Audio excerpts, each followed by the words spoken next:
Bonjour les enfants, c'est papa. Bienvenue dans notre le tout premier podcast de la journée.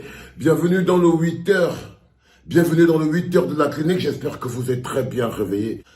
Monsieur Friedelanke, avant de continuer, Monsieur Friedelanke, ce n'est pas toi, ce n'est pas chez toi que les hommes là doivent aller rendre les comptes. C'est à la police. Je lis partout, il faut qu'il t'appelle. Tu es la police. Pourquoi tu ne prends pas les gens, vous partez plutôt l'arrêter chez lui et vous l'amenez à la police? Parce que c'est ce qu'il faut faire. Il t'appelle, tu es qui? Tu es la justice. Tu es quoi? Tu es quoi? Depuis quand les coupables, les supposés même coupables, les présumés, tout ça, ils t'appellent que tu es qui? Quoi? Et c'est quoi que l'histoire touche le pays, quelque chose touche tout le pays, toute la nation. Les gens pleurent, ça dit que les gens pleurent en Bassa, en Béti, en Eton, en Ewondo, en Eboulou. Mais je te vois, tu parles le truc là en Bassa, en Béti, en Eton, c'est un problème Eton. Mais je ne comprends pas, qu'est-ce qui se passe? Quand tu fais ça en patois là, c'est pour faire quoi? C'est pour ramener ça au tribalisme? Le non-respect, la manipulation, la gabégie, l'état de non-droit, tu ramènes ça au tribalisme. Le trafic d'influence, le raquettage de l'État, l'éventration de la fortune publique, tu ramènes ça au tribalisme, Friedelanke. Donc tu es vraiment un vrai philosophe. Qu'est-ce qui se passe dans vos têtes là au pays? Tu dis qu'il doit t'appeler. Tu es qui? Tu es la police, tu es le commissaire. Si on était dans un pays normal, par simple dénonciation, nous sommes là, serait déjà à la 11e province en train de s'expliquer. Tu ne vas pas m'énerver le matin, Friedelanke. Tu ne vas pas m'énerver le matin, mieux de toi. Après, quand on vous dit que vous faites les ngap, vous ne comprenez pas. Le gars est tout... Bon, écoutez, les dames, mesdames, mesdemoiselles, messieurs, aujourd'hui, on va d'abord se calmer et on va écouter encore Martinez. Ça va encore faire mal au ventre. Parce que la voix seule de Martinez est une torture. Donc, mettez le volume, partagez, faites tout ce que vous voulez. Si vous êtes au Cameroun, mettez les baffles. Parce que la voix seule, la voix de la Zozo, la seule voix de Martinez est une torture pour les responsables. Croyez-moi. Demain, viens toi-même, n'envoie pas les bandits. D'abord, m'envoie même les bandits. Faut les envoyer, hein. Faut envoyer qui tu veux. J'y serai. J'y serai. J'y serai. Va donner l'argent aux magistrats. Qu'ils fassent un mandat d'amener. Va leur donner l'argent. Va.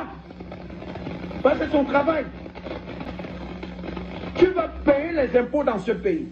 Et tu vas nous expliquer comment est-ce que tu as fait pour avoir autant d'argent. Tout est dehors. Tout est dehors. Oui. Tout est dehors. Tout est dehors. Tout est dehors. Tu as envoyé Madame Emeline Bogo en prison. Pourquoi? Elle t'a fait quoi? Parce qu'elle dépend des intérêts de l'État. Les magistrats même qui ont accepté d'envoyer cette femme en prison sont malheureux. Vous envoyez une femme en prison sans preuve, mes frères. Vous aussi. À qui? Sans preuve. Le président dit, arrêtez-moi ça. Arrêtez-moi ces poursuites judiciaires. Eux ils disent non, on continue. Lui-même il ne vient plus à l'audience, puisqu'il n'a pas de preuve. Il n'a pas de preuve. Il a quelle preuve? La voix. Maintenant les preuves contre lui sont là. Les preuves sont là. Le président de la cour d'appel a eu son document. Il y a des magistrats également à qui j'ai envoyé le même document. Mais vous faites donc quoi? Au TCS, on a eu ça partout. Mais il continue à se pavaner. Il monte, il descend. Il nargue les gens. Il continue à envoyer les messages. Il dit aux gens comment il est fort. Comment vraiment c'est lui, Jean-Pierre Moukoubelinga. N'importe quoi. N'importe quoi. Ce n'était que la première partie. La deuxième partie, demain, avant que je n'aille à la poste centrale, attendre Jean-Pierre Moukoubelinga, je vous parlerai. Ils avaient rendez-vous. De tous les procès. De tous les procès qu'il a gagné contre l'État du Cameroun. Je vous rappelle en passant que dans l'affaire contre les gens des impôts. Il a déjà demandé à être dédommagé. Hein. Il a demandé à être dédommagé. L'affaire est encore pendante devant les tribunaux. L'affaire est encore en procès. Lui demandait déjà à son ami Montazé que là-bas, là, il y a 14 milliards que tu dois déjà commencer à te préparer à me donner. Parce que c'est trop facile. Les pousseurs travaillent. Les sauveteurs se battent pour payer les impôts. Les Bayamselam bravent toutes les intempéries. Le soir, le matin, à midi, ils sont là pour avoir un peu d'argent et payer l'impôt libératoire. Toi, tu l'attends chez toi. Dès que les caisses sont pleines, fais-nous un truc là. Très rapidement, tu viens prendre un peu. Les caisses sont déjà pleines. À Djewa. À Djewa. Là, ça va se régler. Maintenant, tu peux faire tout ce que tu veux. Moi, j'ai atteint mon objectif. J'ai voulu que les Camerounais sachent que tu n'es pas sérieux. Parce que moi, je savais que tu n'es pas sérieux. Je le savais. Ah oui, je le savais. Que tu n'es pas un homme sérieux. Et je l'ai prouvé par les éléments que j'ai. Le même document, je te l'ai envoyé. Je te l'ai envoyé. Est-ce que tu sais que Jean-Pierre Amougou-Belinga, est-ce que tu sais que il y a des marchés que tu as gagnés à la direction de la sécurité présidentielle qui sont méconnus de la direction de la sécurité présidentielle? Tu vas faire comment pour justifier ça? Tu vas faire comment? Parce que là-bas on dit que non, le marché, sinon on ne connaît pas ça. On dit qu'on ne connaît pas ça. On dit qu'on ne connaît pas ça. Il faut faire attention. Demain, je vous produirai également le document, hein, mes frères. Hein, mon frère. Mes frères de la presse, vous qui soutenez Amougou-Belinga. Je vous produirai un document signé de lui, Paul Montazé, qui demande qu'on prenne l'argent dans la ligne 94 pour payer les frais de stage du personnel d'Amougou-Belinga. Ils étaient, je pense, 10. En France, 380 millions, un truc comme ça. J'ai ça. J'ai ça. Vous voyez? Regardez-moi les journaleux là. Hein? Vous n'avez rien. Vous vous mettez à genoux devant quelqu'un qui aurait dû être à votre place. Et vous, à sa place. Parce que c'est vous qui méritez d'être à sa place. Comprenez? N'importe quoi, Jean-Pierre Amougou-Belinga. Zomlo, me coupe. Si tu es un Zomlo, retrouvons-nous à la poste. On voit. Tu me regardes dans les yeux, je te regarde dans les yeux. On parle. On se parle en homme. Parce que c'est ça. Hein? C'est ça, il ne faut pas vous cacher derrière certaines choses pour faire croire aux gens que vous êtes puissants. Non. Quand tout ça est parti, vous restez vous-même. Et c'est là que vous devez montrer aux gens que vous êtes un homme. Ça, c'est Martinez. Je vous dis que sa voix seule sa voix est une torture. C'est que les gens, il y a des gens qui, s'il y a des gens qui espéraient avoir éteint sa voix, seule sa voix est déjà une torture. Il n'arrive pas à dormir. La question qu'on voulait vous poser ce matin, les enfants, c'est qu'est-ce que Amougou-Belinga fait encore chez lui? Pourquoi Amougou-Belinga n'est pas encore au moins devant le procureur? Pourquoi Amougou-Belinga n'est pas encore au moins devant le procureur? Loin de l'arrogance, soyons froids. Moi, j'ai la réponse. Hein. Je vais vous la donner.